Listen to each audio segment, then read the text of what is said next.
Welcome back to the Grow Like a Mother podcast. I am your host, Jill Wright, time management expert, and today I am excited to introduce Meegan Whelan, who is a dynamic executive coach, a leadership expert, and the founder of Scoop Coaching. Meegan specializes in helping leaders, executives, and teams harness their strengths, build high-performing cultures, and lead with confidence. With a background as both a licensed therapist and a corporate coach, Meegan blends psychology, strategy, and action-driven coaching to create real and lasting change. She spent the last 15 years and more focusing on leadership development, personal growth, and the power of positive psychology to drive success. Beyond coaching, Meegan's passionate about empowering women in leadership, fostering strength-based workplace cultures, and helping professionals break through imposter syndrome.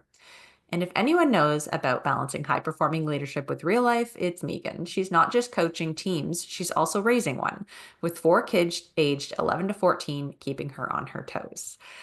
I relate with that so much, but mine are aged 15 to 5. So, bit of a wider gap than Meegan. But either way, I can't wait to dive into today's conversation and hear her insights on leadership, mindset, and creating lasting impact. Welcome, Meegan, to the show. Meegan, welcome to the show. I'm so happy to meet you and have you here today.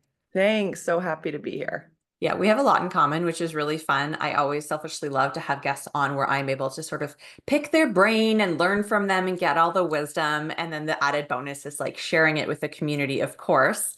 Um, but I feel so connected to the work that you're doing. And um, I'm just really happy to be able to have this time together. So thank you for being here. Thank you. I always like being with mothers, and I feel a pleasure to be here. I'm excited to Yeah. share.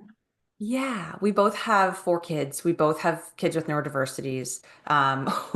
We're leaders in the community. We're business builders. I'm curious, I guess, what was for you the thing that got you into business? Like, were you in business before kids, or is it something that happened after you became a mom? Like, when did that happen? Great question. It was after I became a mom. So I was a school therapist in San Francisco. I was a director of wellness. I always loved mentoring others. So I was always mentoring other counselors in leadership. Moved to Charlotte, started a school with my kids, and it just felt like something was missing.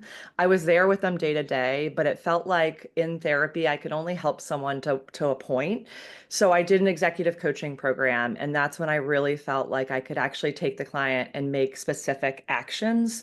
And once I started doing that with clients and doing it myself, I realized, oh my gosh, maybe this is my line of work that I should have started with, or therapy was such a great base, but now I wanted to really bring that to others in the community. So that's when I decided I had to do this work outside. And I had spent most of my career working with families and children, which was so passionate, but now I wanted to work with other adults and other moms and really help moms and leaders have an easier path moving forward because it had just changed my experience. So I really wanted to pass that on. Yeah, I love that. I feel like most of the time we sort of like teach and move into work that we wish we had had access to as we were going through it. So, Oh, yeah. especially like the early years of motherhood, what I would have done to have gone through the coaching program then, it would have been a game changer. Yeah, totally. And I want to hear more about this because you have the Scoop framework. So can you tell us a little bit about that? Sure. So I have my own executive coaching business. So I still have a ton of moms that I see. I have a lot of high-powered women who are in careers who are trying to juggle or balance or transition. And then I decided this to do this other part of Scoop, which is really working with teams and businesses. So I took my smartest 2 moms I know from very different walks of life. One has had 3 kids at a school, and the other is in the thick of it with really young kids. And that's why we're called Scoop. Not only are we in 3 different places with our being a mom and being a leader, but we also have 3 different backgrounds. One's in marketing, mine's in organizational psychology, and the other's in talent management. So together, the 3 of us go into teams and we really just work with you to decide what's missing. Maybe your business is thriving, but the communication's breaking down. Maybe your team is new and you just need some ground roots of leadership fundamentals. But we're really the same way I would with a client. We're taking you from where you are and where do you want to be? Dream big, right? Whether you're working with a team or whether I'm working with a mom, what's getting in the way of you really creating your dream success? How do you want your day to look like? How do you want the end of your day to feel? How do you want your schedule to look? All those things that we feel maybe aren't possible, whether it's an individual or a team, we break it down so you actually can feel fundamental steps to make it possible. That's fantastic. I think it's those actionable steps that make all the difference, right? And one underlying piece that I really want to address today and get your perspective on is this confidence issue. Like so much of it is a lack of confidence, which then can make us feel like we're failing at home, we're failing at work. We don't know how to get sort of motivated in it. And I want to pick your brain on that a little bit. Yeah, no, I could feel myself get so excited because I think if there's one thing if there's one word I probably bring into my clients or hopefully with my kids is confidence. I think it's lacking right now. I think we're literally in a pandemic where imposter syndrome is real. I think like everyone has that, everyone feels that. I think it is normal. I think people don't talk about it enough. And I think it's this pressure, like this pressure to be everything everywhere, especially with women. And I think that the more the pressure that is on us, the less we're able just to breathe and be ourselves and own who we are. So it's almost kind of like I always say there's a connection and communication breakdown where people aren't talking. And, I think even since the pandemic, people don't have their connections back. And then your confidence is chipping away due to all those factors. And I think the pressures out there are again, just adding weight that really don't allow you to build those confident skills because you're just feeling like the shoulds of the world. I should be this mom. I should be this type of worker, or I should have this kid, or I should be making this much money. And I think the shoulds are crippling. I always say they're like the golden handcuffs. And I think that really takes away the confidence that we all want and crave. Yeah, it's such a good point. And we are in an age where comparison is Oh, so easy, right? With digital media and social media and all of this. And we as women, it's a wonderful thing to see us out building businesses and in the workforce and showing up online and um, being present. And also that has often a negative effect on the other women in our community because they can sometimes feel this like comparison and lack of confidence as compared to someone else. And so it's kind of a double-edged sword, right? I agree. I agree. I actually still, just to kind of be in the therapeutic world, I'm on a wellness website. I still give therapy to girls at Duke University. And I would say, like, the most common thing I hear is just like, I feel less than. I feel less than others. And it breaks my heart. I mean, I have a 14-year-old daughter, and I think, how am I going to send her out to the world where, like, I'm talking to these extremely successful academic amazing women at Duke who don't feel good enough. They don't feel like they are ready to go out in the world and own who they are. So it's something I truly care about deeply, and I feel like I'm praying that by the time my daughter gets to college, she can just own who she is and really find that inner confidence. But I agree with what you're saying. It's challenging and a double-edged sword just of who she should be in the world. Yeah, and I'm just now realizing, like, as you're speaking about your daughter, I'm thinking about my daughter who's 5 going on 50, but she is like the most, she could not even imagine a situation where she's not confident and like loves herself. And I know that that's going to shift because of the way the world is, because of how like the things that she'll experience and be exposed to as she grows and matures in society. And it's sort of like, well, we're born with this sometimes. Are we born with confidence? Like, how does that work? I think some are. I mean, my parents literally said I came out and I was like, here I am. And I was a risk taker. I didn't have a lot of fear. And I prayed that my daughter would have that. And she did to a point. But I think there is just so much social pressure for girls right now in their friend groups. It's not necessarily what we're saying at home or what she's seeing, but it's what people are talking about. There's no way to shelter, I think, girls once they get to a certain age, no matter where you live, no matter what school. Working in schools, I thought, oh my gosh, if we bring her to this right school or we live in this right town in Charlotte. And I've realized like you can't escape it. Wherever they are, it's out there. And I think it's about giving your daughter and girls the tools to kind of cope with some thoughts and know they're normal and know that they're okay and know that they are enough and that they have beautiful attributes that are unique to them versus trying to fit a mold. And I think that's the challenge. I say to the girls at Duke all the time, like, what if you fully owned every gift you had? What if you fully owned every strength you had? How would you wake up tomorrow and walk out the door differently if you really owned it? And I think that's a great way to start talking to girls is you shouldn't look like your girlfriend next door. You shouldn't have the same exact outfits as your friend at the dance. Like, what would it look like if you just showed up and felt beautiful and we're your own person. And I know that's easier said, but I think the more we can really connect to the inner gifts, the strengths, and creating that authentic ownership, I think the more confidence builds and the more they're able to grapple and have the tools. Yeah. It's so funny how we as external are Mm. able to see it so clearly, and it's hard for to see it in ourselves. It's so much easier to see it in Oh, other people, is what I mean, right? Um, absolutely. And I what are will, yeah, sorry, I was just going to say, it has not always been a beautiful road with my daughter. I always tell people, I'm really in this beginning stages of writing a book, and I think I coached and gave therapy to parents for years, and then I had my own child, and I have four. And I was like, oh my gosh, this is so different. And I've completely changed the way I parent because she is a different child and she's different than how I think and how I view the world. So I always tell my friends that have daughters younger than me, I'm like, I will give you every tip in the toolbox because it was a really hard challenge for me. And I've worked with kids forever. So if you're a parent and you feel like you're walking in the dark, it's so normal and you will get through it and it gets easier. But just being honest that it has not always been a walk in the park for me. Uh-huh. Yeah. Thank you for that. Because again, people might be listening to this and feeling less than hearing our Yeah. conversations like, oh, they've got four kids and oh, blah, blah, blah. Like, no, no, no. It's hard for us too. So just Absolutely. we're in it together. Yes. In Yeah. the trenches. Yeah. Can you offer us some like ideas of where we could start to like build this confidence either in ourselves or in our kids, like wherever direction you feel like most drawn to chat about, but how do we stop waiting for it and start like calling it in? Yeah. I think the biggest thing that I've noticed is, the way you talk to your kids, right? Like depending on how you were raised, I think sometimes we feel like we need to redirect. It's our responsibility to send them out in the world and know right from wrong. But I think sometimes the way we communicate to kids, it can be kind of like a critical message. So I would say the most important thing is to get curious. Like if they say something that is outlandish or they got into a fight with someone at school and you're like, oh my gosh, what happened? Get curious rather than kind of saying something that could be possibly perceived as critical inside internally to someone who's sensitive. So, oh, what happened at school? Tell me more about it.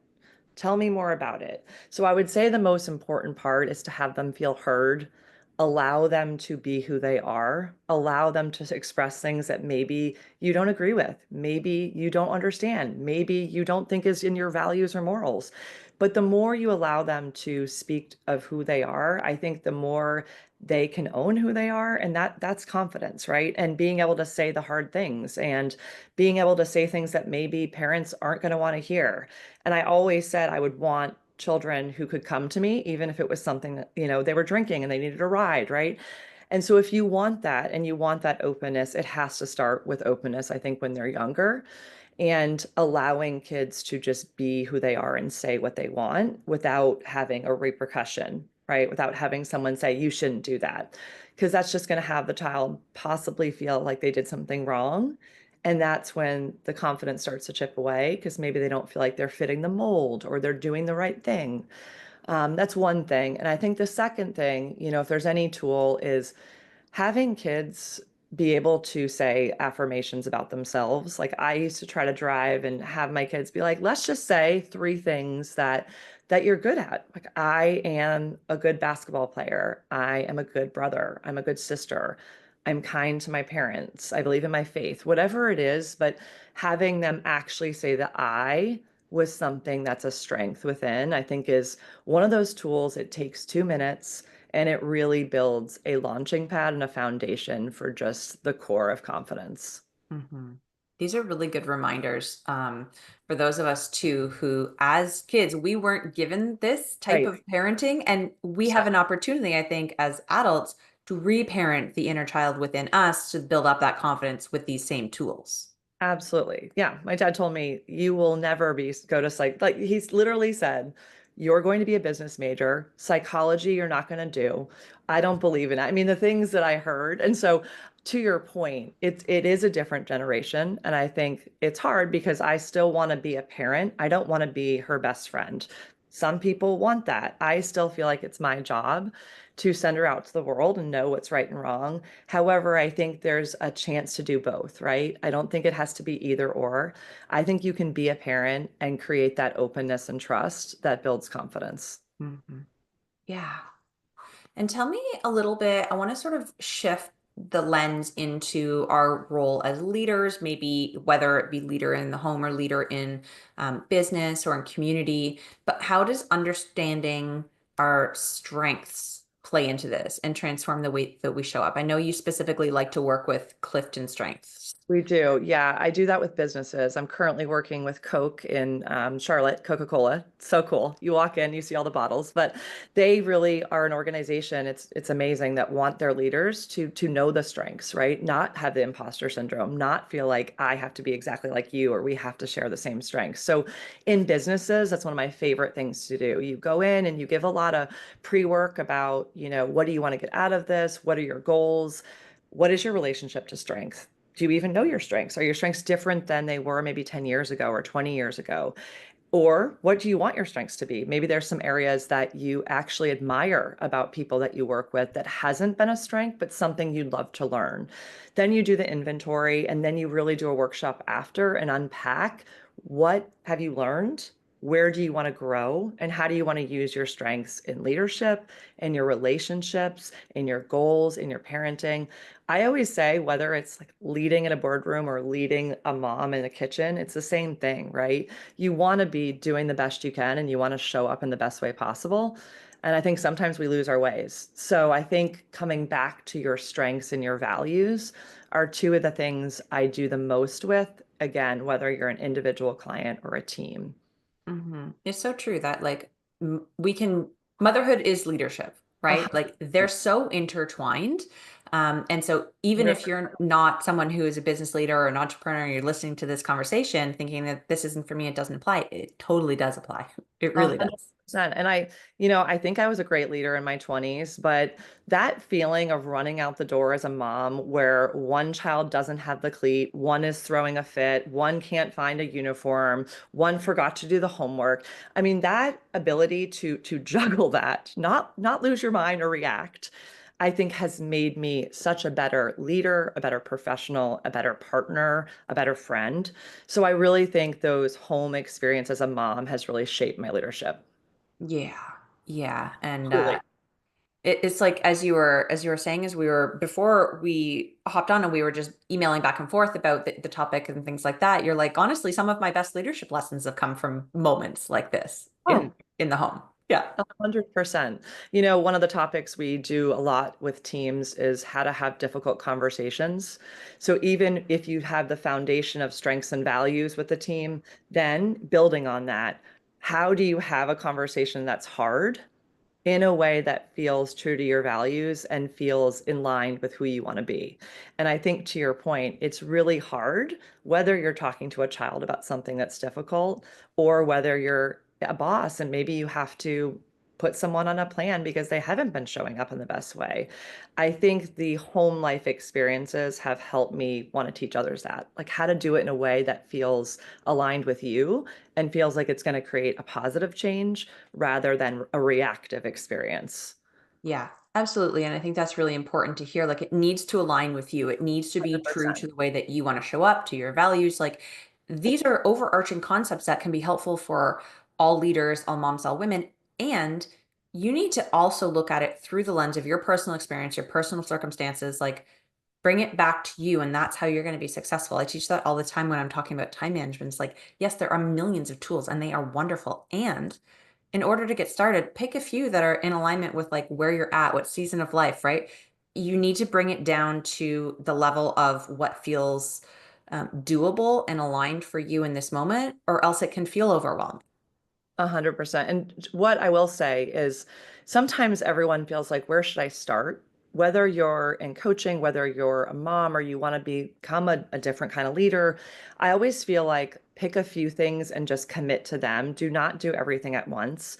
And I think that the issue, is that to build a new habit, and this is definitely more brain-based research from all the psychology work I did, you have to stick to it, right? They say it takes 7 weeks to build a new habit, a new neural pathway. So even if you are wanting to get up earlier, right, and go running, just try. Like even if you do 5 minutes earlier every day and you commit to it for 7 weeks, it's going to be something that's less overwhelming. It's going to be part of your day, and it's going to feel like you don't have to think about it, like brushing your teeth, right? How many people get up and actually think about brushing your teeth? You just do it.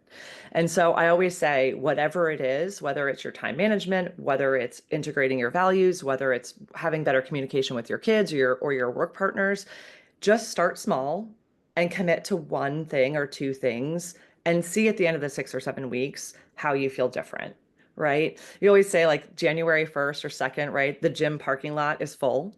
And then by January 20th, you're like, oh, there's more car spaces.